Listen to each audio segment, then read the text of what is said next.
Welcome to Business Aspirin, pain relief for business. Clint has managed a restoration company in Dallas since 2008 and is one of the top drying experts in his region. Clint is also the co-founder of JobDocs, a software developed to help his team manage their overwhelming volume of projects. On the podcast, Clint brings together business managers and leaders to share with you how they have overcome their business pains and how you can too. And now, here's your host, Clint Junell. Hey, good morning, everyone. My name is Clint Junell. I'm the host of Business Aspirin, and today I have with me Rick Suydam with Paul Davis Restoration. Rick, how are you?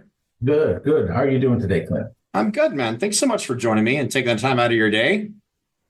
Oh, you're welcome. Happy to be. You mentioned that you guys had a storm this morning. Oh, yeah. There's something coming up the East Coast. I guess started in the Carolinas, and it rolled in early this morning. And it's passing by as we speak. It's around just afternoon time. Opens up some opportunities for you. So let's tell everybody where you're at. You're in Connecticut somewhere, is that right? We're in the center of Connecticut, Glastonbury, Connecticut. Been here since 1999 and still trying to figure it out. Yeah, and you've been with Paul Davis that entire time, since 99? Yeah, since 99. And that's an amazing run, man. That's amazing that you've been there that long doing that. That's awesome. I love it. So talk to me about that history then. Let's talk about Rick and how you got into the restoration space and what all else you've done. And let's dive in a little bit. Okay, well, I came from outside the industry, graduated from college with a management degree. I was operating as individual business person, specialty retail for a good dozen years or so. And I came across an advertisement about a business that was for sale. I flew down to Jacksonville, met the folks at Paul Davis, and I'm still here today. Still doing it. So what enticed you to jump into, one, a franchise model option, and two, the restoration space? Well, I didn't have any construction background or restoration background, so I was completely green. I was anxious to get into another industry or business that would provide more opportunity for me and my family. And I was looking in many different avenues. And when the Paul Davis opportunity was there, I was talking to them for probably a month, just trying to learn as much as I could about restoration and what it was. And I told them I didn't have any background. They said, well, we want a business person like yourself, not a carpenter or painter. And I said, oh, okay, I'm a business person. I can do that. And they provided the necessary training and support to get someone that was green and get me up and running. And, visited neighboring franchise offices and just try to learn as much as I could at that time. Sure. That's great, man. So 25 years ago, roughly, right? I mean, we're going into 2024. So 99, somewhere in the 24 and a half year to 25 year range, right, that you're working from. So very different world now than when you started, for sure, right? Like cell phones were a thing, but you weren't, and email was a thing, but not great. All the tools, you weren't carrying a camera around on your phone at the time that was happening. So you're like spectacular in terms of the idea of Business Aspirin and navigating some pain points, but some of the pains that you experience starting are not going to be the same things that somebody starts today would have navigated, right? Because like the world moves faster now, we have more access to technology and all those things. And you had to do a whole lot of manila folders and carrying stuff back to the office and scanning stuff in and that sort of thing. So it's definitely a different environment there. Yes. But let's talk about some of the pains in terms of, 25 year ago, Rick, jumping into a new industry, a new business model on something that you didn't experience, but had no experience in. Well, what's that like? What were the pain points that you experienced during that time? And what was the pain that forced you to make a change? Meaning you weren't doing this, but you're like, I got to do something different, right? You wanted more opportunity for your family, but like there was something that kind of kicked you out of where you were before going, all right, we're going to take this chance. Let's talk about those things. Well, I think in the other industry, I had plateaued, had a great time, loved it, but it was retail. I never intended to get into retail. I wanted to get into business, and I ended up in a retail environment. for the most part. So I saw the restoration of, in lieu of being 40 plus hours in a retail store or stores, I'm 40 plus hours not in the office now more in the office, but when I started, I was touring the state. I was loving it. I'm getting out of the office, driving around, inspecting losses, getting crews doing what they needed to do, and coming back to the office. But I was only clocking a couple hours a day in the office. The rest of the time was out in the field, which I enjoy, and I still do. And I still get out to the field because I don't like being cooped up in an office for 8-10 hours a day. That's not me. So that's what I enjoyed about it. And that's what kind of struck the nerve of getting out of a space that you're there for straight 8 to 10 hours. That's hard, especially like the entrepreneurial mind. That's hard to navigate, right? Like, I don't want to go to the same place every day and continually do the same thing every day, because the mind isn't wired for that when you kind of have that entrepreneurial spirit, right? It's like a prison. It's like, okay, I can't really come and go as I want because I got to be at this place doing these things. And so I can appreciate that fully. And so, like, I get it, right? Like, for a lot of our guys that listen, most of the people that listen to our podcast are service industry based, a lot of restoration guys. And their mentality is that, they want to be out doing, they want to be engaging people. They want to not be cooped up in an office, and they want to be moving and going. And I think most of us are wired that way. And because it's really hard to just kind of be like, okay, got to go to the same place. And I'm going to stand here and I'm going to talk to these customers about whatever it was you were selling retail wise at the time. And not that works for some people, right? And some people are perfectly content to do that. And kudos to them. Just some of us are not wired for that. And I know it's tough. So you were kind of like, I want to move and want to do. What were some of the pains that you experienced in making that transition? Like, what were some of the struggles? Well, the overall obstacles of finding business, learning how to service the customers that we have. And we all know, being in this industry, you want to go out and help people, but being that it's a three-party relationship, can be a little tough to get the contract signed for whatever reason, between the insurance carrier, between the homeowner, property owner, and whatever else in the minutiae is going on. And to me, that was frustrating at first. I'm here to help you. Your insurance company sent me. What's the issue? And now I understand it better. I feel I can present it better, because we should have, like a 90% sales success rate. And we still don't, but because there's a lot going on. We just got a storm claim in from a TPA. We called the guy up. He's like, no, I got the glass company come over here this afternoon. I'm all set. Okay, no sale. Fortunately, we found that out over the phone, opposed to driving out. Driving out there to do it. Right. So that those are things that you learn. And we could have ran right out there and try to talk them into a sale or whatever, but it's already sold. So I understand much better now. It's not frustrating. Back when I was starting and I was looking for every job to make a sale because I needed it, it was frustrating. Sure.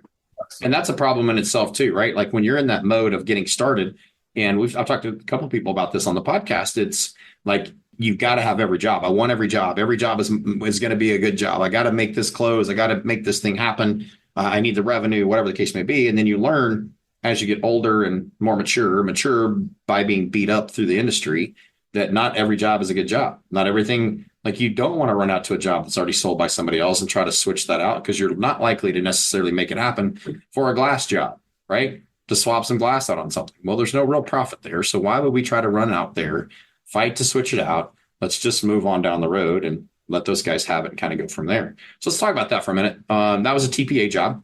So 25 years ago, how did you get business? Was most of your work through TPAs at that point, or because you weren't running Google ads 25 years ago to try to get leads? You weren't doing social media stuff to try to get leads. So what's the story? Back then, there was at least one TPA, Contractor Connection.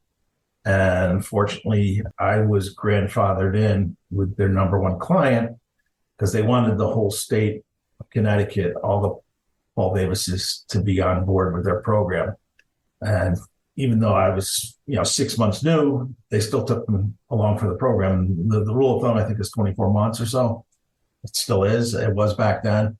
So I got started with that program. There weren't too many other programs, and a lot of the programs, they would just last 6 months and they would squash them or whatever. Basically, it was a relationship business, whether you're working with a handful of adjusters or some agents, and that's where your work would come from. Eventually, I advertised in the Yellow Page, got some work out of there. But yeah, you're right. There wasn't Google ads and internet. The internet came, but I never saw, you're up to your ankles or your knees in your basement with water. You're really going to run upstairs and boot up the computer and start searching for somebody? You got to be kidding me. Yeah. And now you can't find a Yellow Page. Yeah, I was fixing to ask you if you still ran a Yellow Page ad, or if there wasn't one. I don't even know if one exists. They probably do at some level. But yeah, those things got real expensive for a while, didn't they? But Yellow Pages are, an anomaly now at this point, if they even exist whatsoever. And that market has completely changed. So you got some work. Was the majority of your work still through Contractor Connection then at that time? Or where was your wheelhouse? Like, where did you get most of your work at that time? Right. I've always had a good, healthy mix. I feel a good, healthy mix instead of a contractor that has 3 sources of business. It's just, 1 or 2 relationships away from going out of business. I've always had like a half a dozen or a dozen sources of business coming at me from multiple directions. And yeah, we'll lose a source of business. We may not even notice it for 6 months. We say, hey, what happened to this source? And things have changed over there. But sure. We got 11 other sources that are still feeding us work. So we've been around long enough.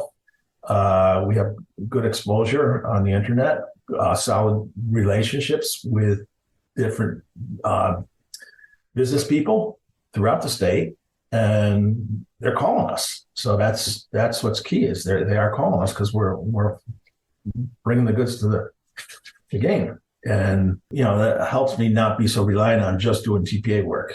Sure, just doing the franchise work. We're getting from every which way.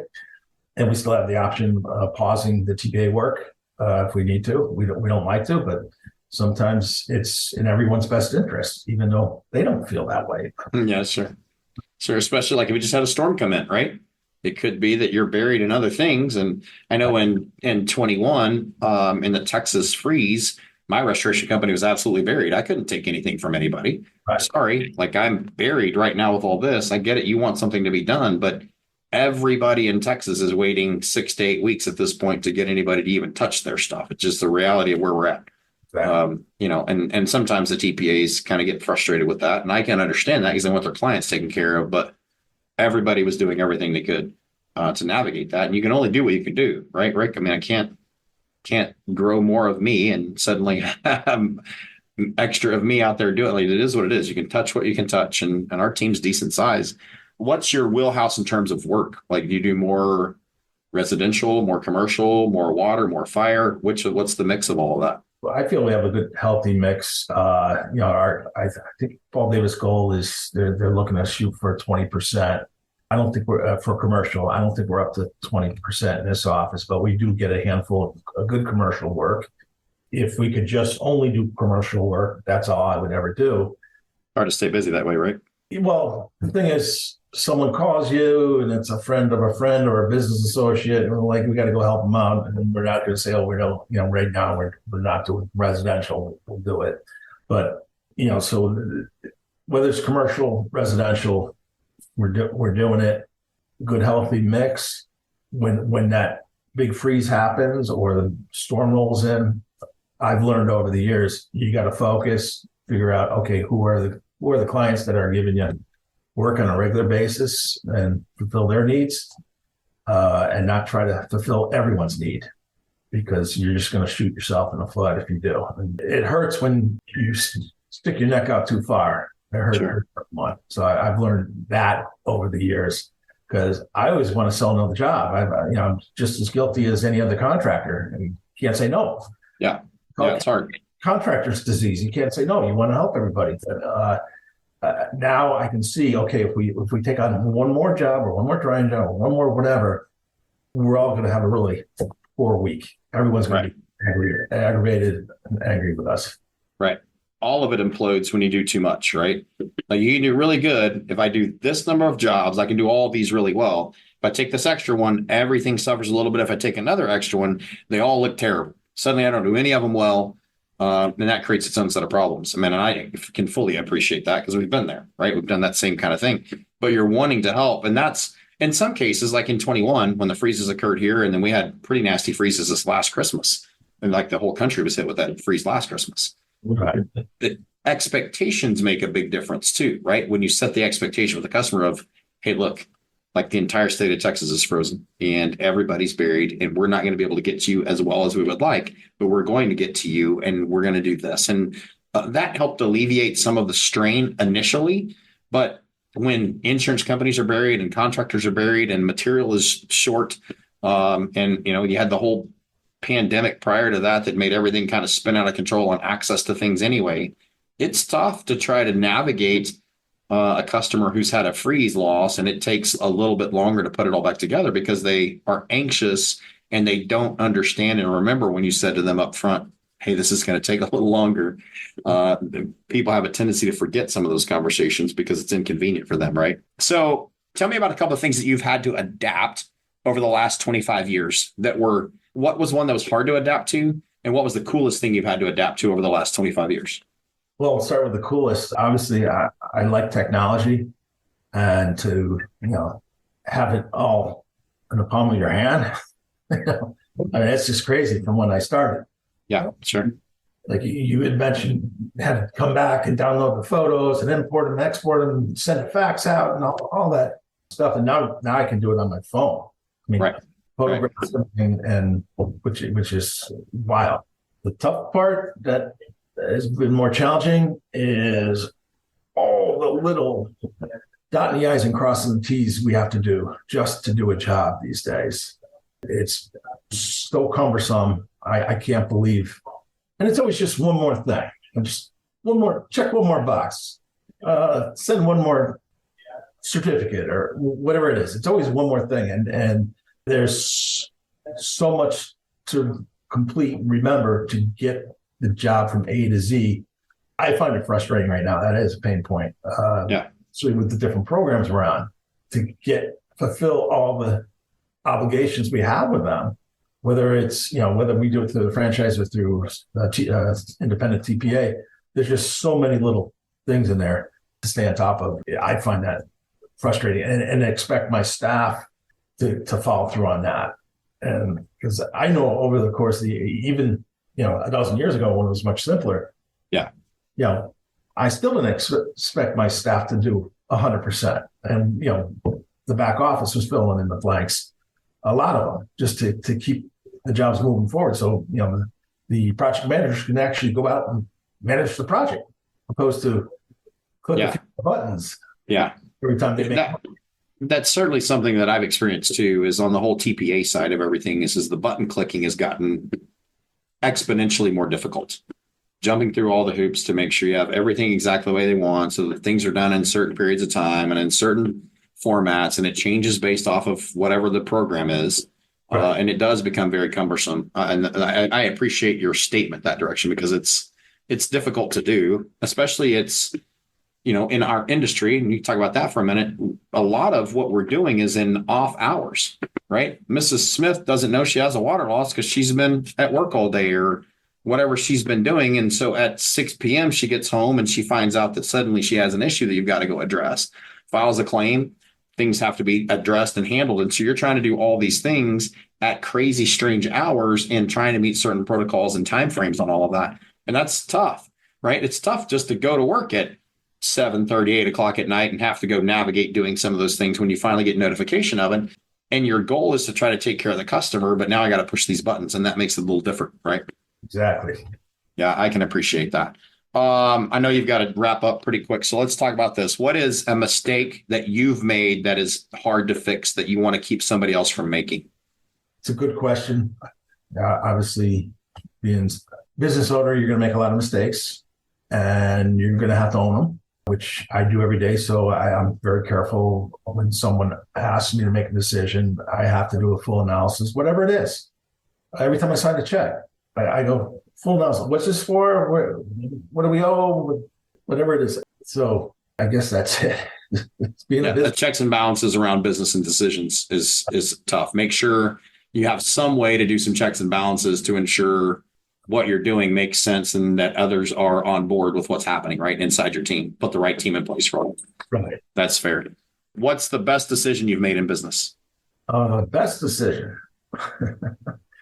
I wish I had more of them, the best decisions, but best decision, good question. I guess one topic that I thought we would talk about a little bit more, which again, with the contractor disease of overselling or overbooking your company because you want to make sales goals, whatever, not too long ago, or comparing notes with other business owners, other Paul Davis offices, we recognize that, okay, you can build a huge company, multi-million-dollar companies, but you may fail. So I'm more focusing on the margin of what my company's going to produce. And if that margin is enough for me, for my livelihood, in lieu of, I want to have $1 billion company, I'm more of a smaller Paul Davis office, and there's offices that are, 10 times, 100 times larger than mine, whatever. That's great. That's great. They're all different markets. I don't know what their margin is, but generally I've learned the larger the company is, the smaller the margin is. It's tight. So I focused on margin, and that was a good decision for me. I think that's a great decision. Like I can tell you, Rick, I've talked to guys that are running $10 to $15 million in revenue that aren't making any money. Right. And so then you're running really hard and really fast, and you're doing a lot of work, and you're not building anything to show for that. If you're not able to actually generate some solid EBITDA at the end of all of that, then like why? Now, if it's a reinvestment and you're trying to build it to grow it for something else, maybe that's one thing. But some of these guys just simply are taking in all this work and doing all this revenue, but not doing it efficiently or effectively, and they're not making any money. And I don't need to practice anymore, right? Like if I'm going to do it, we need to make some money at it. Okay, so then one last thing, so you can jump off, man. What's something you want to say that we haven't brought up, haven't talked about, that you would want to share with the 25-year younger version of you before you jumped in it? What would you tell yourself? Keep asking questions. Don't be afraid to ask whoever, the adjuster, the homeowner. When I started, I didn't want to seem like I didn't know what I was doing, so I was afraid to ask. I learned from a lot of my subcontractors that we have. They'd come in here and they'd ask me for work, and I'm like, you need work? I'm like, here's a work order, go to work. And I started saying, well, I'm kind of slow this week or this month. I could just ask the adjusters or, whoever for work. And I started doing that because I was afraid to ask them because I didn't want to tell them, hey, I'm not busy. I don't have business going on. You got to help me out. But when the subs were asking me, I was like, hey, yeah, I got work for you. I didn't look at them like, hey, how come you're at work? And they just hit a slow period. And we all hit slow periods, and we all overextend ourselves. So it's just a matter of finding that balance in between. Man, that's like the perfect statement for the Business Aspirin podcast, right? Which is continually be learning. And then don't believe that the perception is so important that everybody thinks you already know everything and that you have it all figured out and you're constantly busy, because it's valuable to go ask those questions and be like, hey, man, help me learn this. Because there's so many people that are willing to help us. So many opportunities out there that you could navigate through if you were just willing to put some of that pride aside and ask questions. And I think that's perfect because a lot of guys need to hear that. Yes. We have a tendency to, I don't want to lay my cards on the table because I want to look like I'm smarter and better than I am. I want to ensure that people perceive me in a certain fashion. And it makes it difficult for a lot of us because we don't want to ask those questions. But I think that's huge, Rick. Oh. And I love the fact that you said that, because I've had several guys on here where we've kind of gotten to that spot. And it's like, okay, I don't need to have the big truck just to show off. I can do something else to tell them the place where I can afford the big truck, and then I can make some of those things happen. So, man, that's perfect. I think that's a perfect note. I think that's a perfect way for us to end the podcast, is you bringing that up, and that's valuable for all of our guys listening. And Rick, I just want to say thank you for taking the time to be on and jumping back on when the connection was bad originally where you were. And man, I'm grateful for all of that. Well, thanks for having me here, Clint. Absolutely, brother. We'll talk to you again soon. All right. Take care. This has been a Business Aspirin, Pain Relief for Business podcast. If you're a business owner trying to overcome your business pains, follow us on Apple Podcasts or visit our website for more information, job-docs.com.